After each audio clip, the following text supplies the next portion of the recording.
Pemirsa, angin kencang dan hujan deras menerjang kawasan Tanah Merah, Bangkalan, Jawa Timur. Badai yang diiringi hujan deras itu membuat warga ketakutan dan menyebabkan pohon roboh serta merusak atap rumah warga.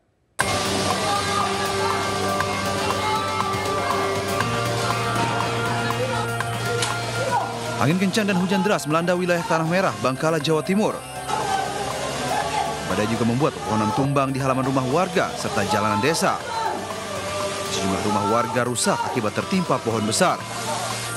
Menurut warga, angin kencang disertai hujan deras berlangsung 1 menit, namun daya rusaknya cukup besar. Sementara desa Batangan menjadi yang paling parah, terdampak dari sejumlah desa lainnya.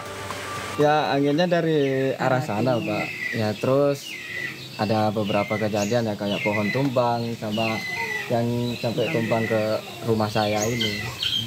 Dan ya seperti inilah keadaannya. Banyak yang di selatan itu tumbang semua. Yang rusak apa aja? Yang rusak ya cuman dapur, ya gentengnya itu ketindihan kayu. Pas Mbak, tertimpa kayu besar. Selain rumah ada apa saja Pak yang rusak? Ada sekolah SD 1 cuman rusak ringan. Sampai roboh Pak rumah? Ada yang sampai roboh rumahnya Pak? Rumahnya nggak roboh sih, enggak, cuman hancur semua. Warung? Ada warung satu. Warung roboh? Ada roboh, warung satu dekat balai desa. Pihak desa saat ini masih melakukan pendataan bersama BPBD Kabupaten Bangkalan terkait kerusakan dan kerugian akibat musibah ini. Di Bangkalan, Jawa Timur, Taufik Syahrawi melaporkan. Jumlah korban longsor galian C di area Gunung Kuda, Cirebon, Jawa Barat bertambah menjadi 19 orang. 2 korban yang ditemukan oleh tim SAR pada hari ketiga pencarian ini adalah Nalo Sanjaya, warga desa Kedongdong Kidul, dan Wahyu Galih, warga desa Cipanas. Keduanya berasal dari Kecamatan Duku Puntang, Kabupaten Cirebon, Jawa Barat. Jenazah Wahyu ditemukan di bawah batu besar yang berada di reruntuhan, sementara jenazah Nalo ditemukan tak jauh dari jenazah Wahyu. Dengan penemuan ini total korban meninggal yang ditemukan menjadi 19 orang, 7 orang luka-luka dan 6 lainnya masih dalam pencarian. Pencarian korban longsor di pertambangan batu Gunung Kuda, Desa Cipanas, Kecamatan Duku Pantang, Cirebon dihentikan sementara karena longsor susulan masih kerap terjadi. Dengan tadi 2 ya, ada 19 ya. Maaf, ini ada 19 dengan yang manual tadi, sehingga masih ada 6 lagi yang harus kita. Sementara pencarian korban longsor tambang batu Gunung Kuda, Kabupaten Cirebon, Jawa Barat. Petugas terpaksa menarik seluruh aktivitas SAR akibat masih adanya longsor susulan yang berpotensi membahayakan petugas.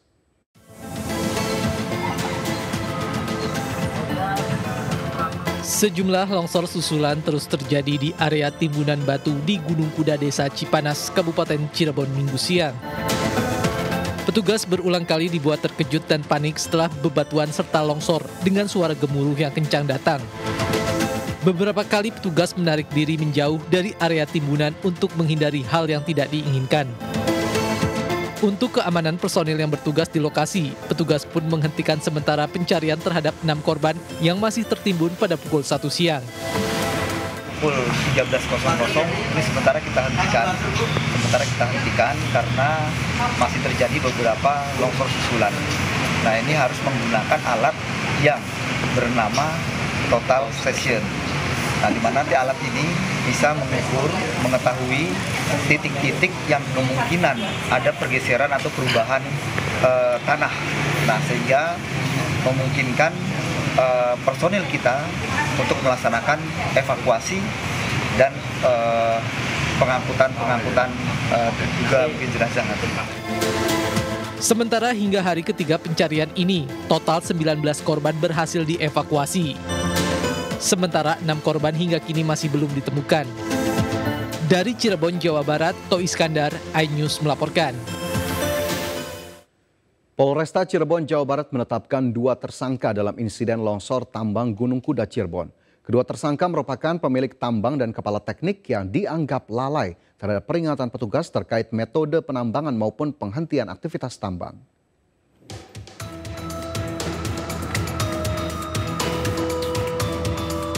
Polresta Cirebon menetapkan 2 tersangka atas tragedi longsor tambang batu di Desa Cipanas, Kecamatan Duku Puntang, Cirebon, Jawa Barat. Kedua tersangka berinisial AK dan AR merupakan pemilik tambang dan kepala teknik tambang. Keduanya dinilai lalai dan tidak menggubris peringatan petugas terkait aktivitas maupun metode penambangan yang salah. Penetapan kedua tersangka dilakukan setelah penyidik melakukan pemeriksaan yang melibatkan dinas terkait.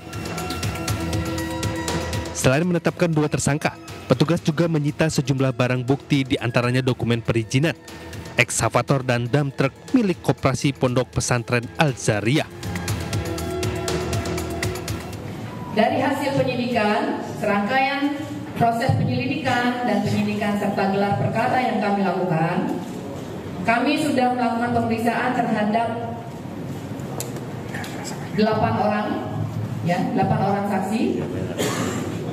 Kemudian dari serangkaian penyidikan itu, kami menetapkan 2 orang tersangka. 2 orang tersangka dengan inisial AK yang merupakan ketua koperasi Al-Zariyah selaku pemilik tambang yang beralamat di Desa Bobos, Kecamatan Duku Puntang, Kabupaten Cirebon. Kemudian tersangka yang kedua yaitu inisial AR yang merupakan kepala teknik tambang. Kedua tersangka dijerat Undang-Undang Nomor 32 Tahun 2009 tentang Perlindungan dan Pengelolaan Lingkungan Hidup serta Pasal 359 tentang terkait kelalaian yang menyebabkan kematian dengan ancaman maksimal 15 tahun penjara. Dari Cirebon, Jawa Barat, Toy Iskandar, iNews melaporkan. Ya, pasca longsor tambang batu di Gunung Kuda, Cirebon, Jawa Barat, Gubernur Jawa Barat Deddy Mulyadi mengapresiasi pihak kepolisian dalam penetapan 2 tersangka atas kelalaian dan tidak menggubris peringatan petugas. Bahkan akibat kejadian ini mengakibatkan 19 orang tewas dan 6 korban masih hilang tertimbun. Terima kasih buat Pak Kapolda Jabar, Bu Kapolresta Cirebon, dan seluruh jajaran yang telah bertindak tegas dengan melakukan mentersangkakan pengelola tambang Gunung Kuda Cirebon dan melakukan penahanan. Semoga seluruh langkah-langkah ini menjadi pembelajaran penting bagi seluruh para pengelola tambang untuk tidak bertindak sembarangan, mengabaikan prinsip-prinsip keselamatan para pekerjanya, dan kemudian juga mengabaikan prinsip-prinsip pelindungan alam. Semoga korban yang belum ditemukan segera bisa ditemukan, dan semoga tim evakuasi yang pada hari ini terus bekerja melakukan pencarian korban yang masih tertimbun di reruntuhan batu bisa terus bekerja dengan baik dan tetap menjaga keselamatan. Kita beralih ke informasi lain, pemirsa. Pasangan suami istri di perumahan Puri Anggrek, Kota Serang, Banten diduga jadi korban perampokan. Istri tewas dalam kondisi terikat sementara suami di dalam karung tidak sadarkan diri.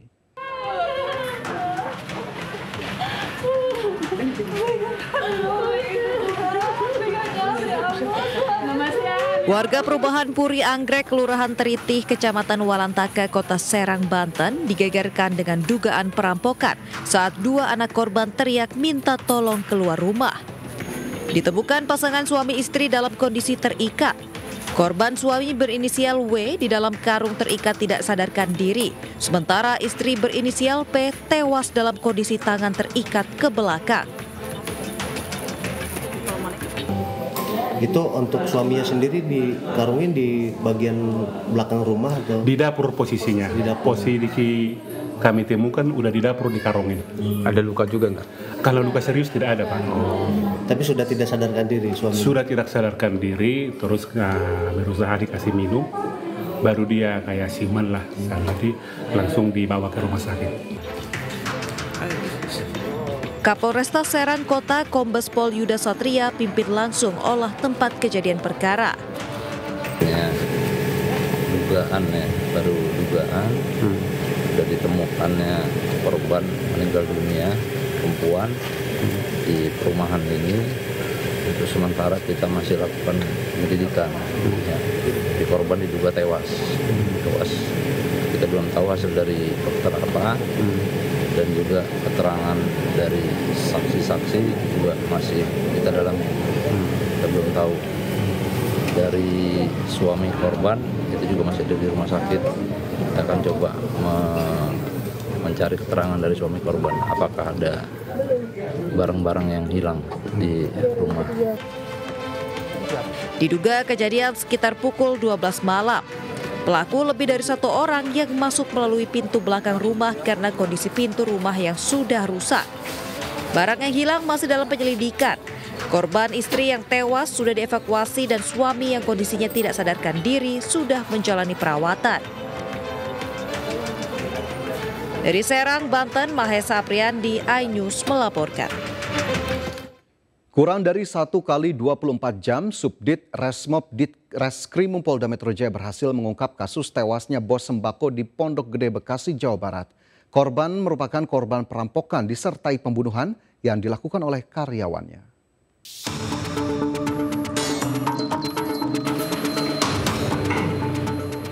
Pelaku berinisial AS ditangkap Subdit Resmob Ditreskrimum Polda Metro Jaya saat bersembunyi di hotel mewah di kawasan Tangerang Selatan, Banten, Minggu dini hari.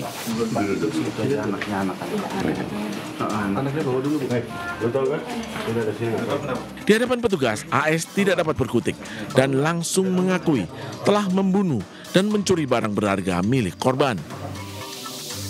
Pria berusia 25 tahun ini merupakan karyawan di tempat usaha milik korban. Dan sebelum pembunuhan terjadi, sempat terjadi cekcok masalah pekerjaan antara korban dan pelaku. 4 jam kami dari Subdit Resmob Polda Metro Jaya berhasil mengungkap kasus tewasnya bos sembako yang terjadi di Jalan Jati Makmur, Pondok Gede, Bekasi, Jawa Barat. Bos sembako berinisial A merupakan korban pencurian dengan kekerasan disertai pembunuhan yang dilakukan oleh karyawannya sendiri. Pelaku berinisial AS kami amankan saat bersembunyi di sebuah penginapan atau hotel di kawasan Serpong, Tangerang Selatan, Banten. Selain pelaku, petugas menyita uang tunai 67 juta rupiah, 1 unit sepeda motor, dan 2 unit HP hasil kejahatan. Kini pelaku dan barang bukti dibawa ke Polda Metro Jaya untuk dilakukan pemeriksaan intensif menggali motif kejahatan tersebut.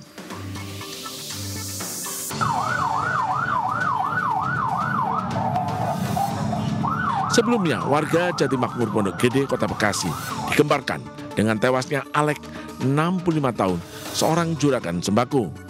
Korban ditemukan dengan kondisi bersimbah darah dan tertutup kardus di tempat usahanya toko sembako Immanuel yang terletak di Jalan Raya Jati Makmur, Bekasi.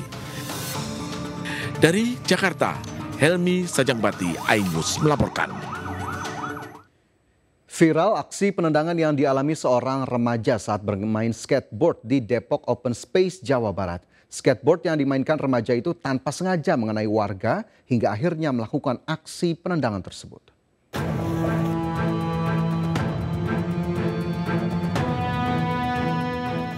Sebuah video memperlihatkan seorang bocah tengah bermain skateboard mengenai warga lalu dibalas dengan tendangan. Dari video yang beredar di media sosial, terlihat bocah itu tengah bermain skateboard, kemudian di depannya ada seorang pria tengah duduk. Saat skateboard berjalan, bocah kehilangan kendali sehingga menabrak pria di depannya. Pria itu kemudian langsung menendang bocah. Wakil Wali Kota Depok, Chandra Ramansyah, telah bertemu dengan korban untuk mengetahui kronologis peristiwa tersebut. Sementara itu warga menyayangkan aksi penendangan, namun tak membenarkan juga para remaja bermain skateboard di Depok Open Space karena kawasan tersebut tidak diperuntukkan untuk bermain skateboard. Ya salahnya nendang, karena kan kena skateboard itu kan nggak sengaja juga. Cuma ya salahnya karena di sini nggak bisa untuk main skateboard, ya susah juga. Nah kalau di sini kan bukan untuk arena skateboard, kalau menurut Bapak gimana Pak? Apakah memang gimana? Ya seharusnya dikasih papan dilarang main skateboard di sini. Diduga aksi kekerasan terjadi karena minimnya tingkat pengawasan petugas di area Depok Open Space. Kini kasusnya ditangani pihak kepolisian Polsek Pancoran Mas Depok. Tim Liputan iNews melaporkan. Pemirsa, 2 anak meninggal dunia akibat tenggelam di sungai di Solo, Jawa Tengah. Korban terpleset dan terjatuh saat bermain bersama teman-temannya.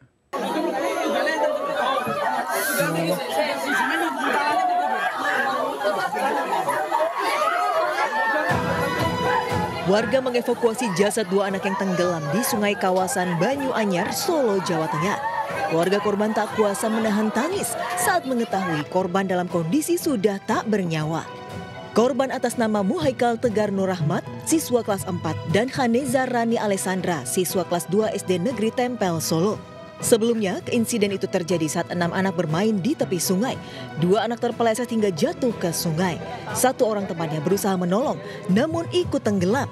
Mengetahui kejadian itu, warga langsung berupaya menolong, namun hanya 1 orang yang bisa diselamatkan. Setelah dievakuasi, kedua korban meninggal langsung dikebumikan di pemakaman setempat. Kini Pemkot Solo tengah mengupayakan pembangunan infrastruktur di sekitar sungai untuk mengurangi resiko kecelakaan serupa. Dari Solo, Jawa Tengah, Septiantoro, iNews melaporkan. Sejumlah pelajar di Purwakarta, Jawa Barat terjaring razia karena berkeluyuran di atas jam 9 malam. Mereka terjaring di lapangan olahraga, kafe, hingga tempat nongkrong.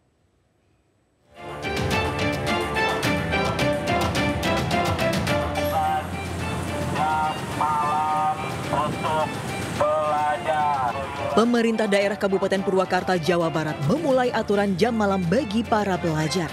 Alhasil, sejumlah pelajar yang masih berkeluyuran di atas jam 9 malam terjaring razia. Saat didatangi petugas, mereka berada di lapangan futsal, kafe, hingga tempat nongkrong di pinggir jalan. Tahu Pak? Tahu? Tahu ya. Tapi kenapa masih ini keluar? Baru tadi Pak. Baru tadi? Ya, di sini baru tadi. Tadi kegiatannya apa? Main futsal. Main futsal. Apapun alasan para pelajar, mereka langsung disuruh pulang dan ditegaskan jika aturan jam malam mulai diberlakukan. Petugas pun menegaskan jika ada pelajar yang kedapatan melanggar aturan, orang tuanya akan dipanggil atau dibina di lingkungan sekolahnya. Adapun pengecualian, siswa yang ikut pendidikan, siswa ikut peribadatan, siswa bersama orang tua. Dari Purwakarta, Jawa Barat, Irwan, iNews melaporkan. Puluhan anggota geng motor ditangkap polisi di Makassar, Sulawesi Selatan. Sebelumnya mereka terekam kamera saat menyerang warga di sebuah masjid dengan senjata tajam hingga anak panah.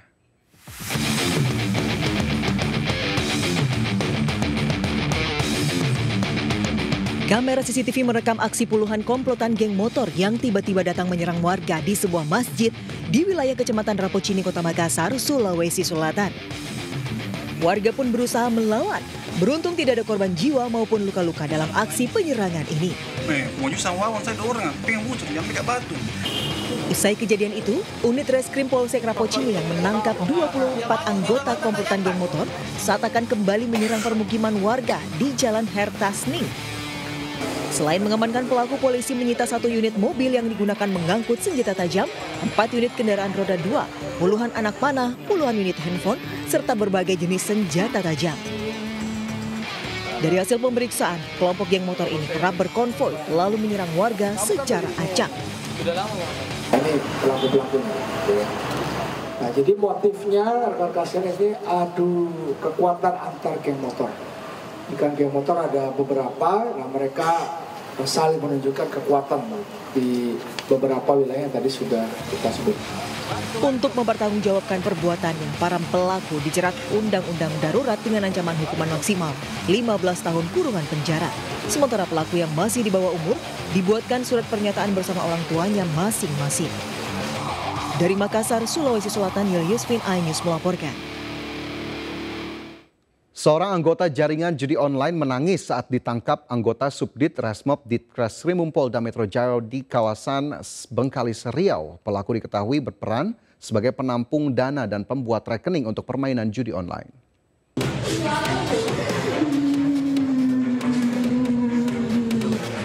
Penyidik Ditreskrimum Polda Metro Jaya menangkap seorang pria berinisial H, anggota jaringan judi online internasional di daerah Bengkalis, Riau. Pelaku yang sedang menjaring ikan di sungai tidak menyadari yang menjemputnya adalah anggota polisi. Polisi kemudian membawa pelaku ke rumahnya dan menunjukkan barang bukti. Saat menyadari polisi datang untuk menangkapnya, pria ini pun menangis terseduh.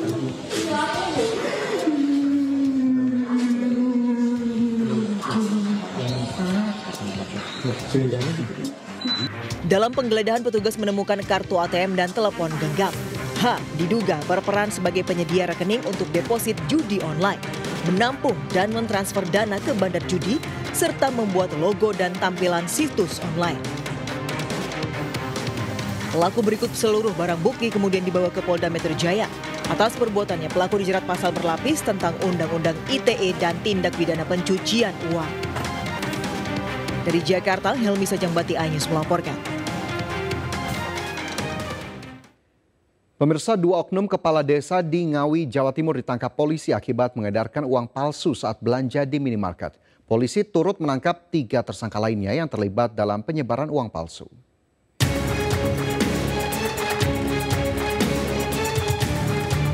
Polisi menangkap 2 oknum kepala desa di Ngawi, Jawa Timur yang terlibat dalam pengedaran uang palsu. DM dan ES ditangkap usai belanja pakai uang palsu di minimarket di Ngrambi dan Sini. Karyawan minimarket yang curiga langsung melaporkan hal ini ke polisi. Selanjutnya, petugas menyelidiki dan mengamankan oknum kades tersebut serta menyita 208 lembar uang palsu pecahan 100.000. Dari hasil pengembangan polisi, kembali mengamankan 3 tersangka lainnya, AS, AP, dan TAS. Berikut barang bukti ribuan lembar uang palsu. Yang diamankan dari tersangka TAS, yaitu 5.040 lembar rupiah palsu, pecahan 100.000, 4 lembar rupiah palsu pecahan 50.000, 1.000 lembar Brazilian real palsu pecahan 5.000 Brazilian real, 91 lembar dolar Amerika pecahan 50 dolar, 90 lembar dolar Amerika pecahan 100 dolar. Petugas menghimbau kepada masyarakat untuk lebih teliti dengan menerapkan 3D, dilihat, diraba, dan diterawang. Kini, para tersangka dijerat dengan pasal 3637 dan 26 Undang-Undang RI nomor 7 tahun 2011 tentang mata uang palsu atau pasal 245 KUHP dengan ancaman maksimal 15 tahun penjara. Dari Ngawi, Jawa Timur, Asfi Manar, iNews melaporkan. Polisi menangkap seorang yang diduga menjadi anggota salah satu ormas di Kabupaten Bandung Barat, Jawa Barat. Hasil pemeriksaan pelaku ternyata menjadi pengedar narkoba jenis sabu.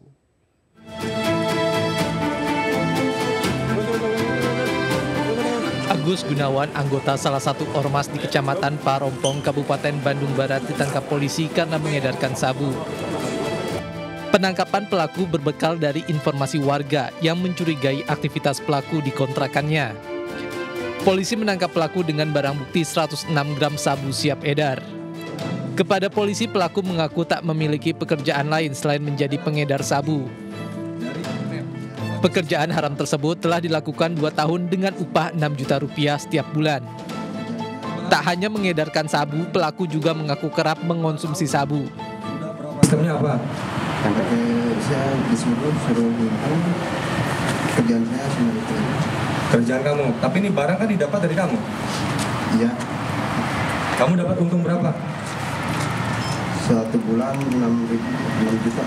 Terhadap tersangka AG berhasil diamankan oleh Sat Narkoba Polres Cimahi di daerah Parompong, Kabupaten Bandung Barat terkait dengan kepemilikan sabu 1 on atau kurang lebih 100 gram lebih. Yang mana perlu kami sampaikan, tersangka AG termasuk di dalam salah satu keanggotaan Ormas, yaitu adalah Ormas Grip Jaya Kecamatan Parompong, Kabupaten Bandung Barat. Untuk mempertanggungjawabkan perbuatannya, pelaku dijerat pasal berlapis tentang narkotika. Pemirsa, ratusan warga berebut gunungan tumpeng aneka bahan pangan memperingati hari lahir Pancasila. Informasinya kami hadirkan sesaat lagi, tetaplah di Sindo Siang.